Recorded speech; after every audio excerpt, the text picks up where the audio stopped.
તો રાજકોટના વીંછિયા પોલીસે ગાંજાનું વાવેતર ઝડપી પાડ્યું છે। ત્યારે અજમેર ગામની સીમ વિસ્તારમાંથી આ ગાંજાનું વાવેતર ઝડપાયું છે। ત્યારે વનરાજ ગંજેડિયા નામની વ્યક્તિના ખેતરમાંથી ગાંજાનું વાવેતર ઝડપાયું। ત્યારે તુવેરના પાકના વાવેતરની આડમાં ગાંજાનું વાવેતર કર્યું હતું। ત્યારે પોલીસે 55 કિલો ગાંજાનું વાવેતર ઝડપી પાડ્યું છે।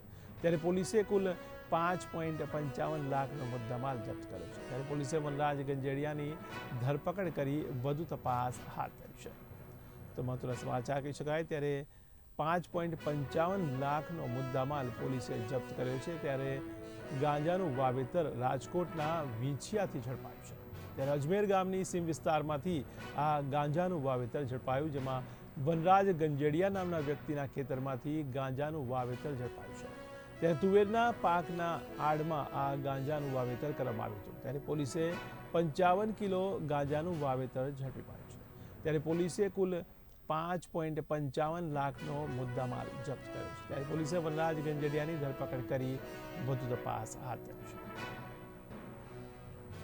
19/2/2025 રોજ વીંછિયા પીઆઈ રાવને હકીકત મળેલી કે અજમેર ગામે વનરાજભાઈ ભૂપતભાઈ ગંજેડિયા ઉંમર 33 રે અજમેરના વાડીમાં તેઓએ ગાંજાનું વાવેતર કરેલું હોય, જે અનુસંધાને સ્ટાફ સાથે રેડ કરતા લીલા કરતા સૂકો ગાંજો વજન 55 કિલો 580 ગ્રામ, જેની કિંમત રૂપિયા 5,55,800 ની થયેલ હોય, જેને તાત્કાલિક વીંછિયા પોસ્ટે NDPS એક્ટ મુજબ 8B 8C 20B વગેરે NDPSની કલમો મુજબ ગુનો દાખલ કરવામાં આવેલો છે અને આ આગળની તપાસ PSI સાકડિયા આટકોટ નાઓ ચલાવી રહ્યા છે।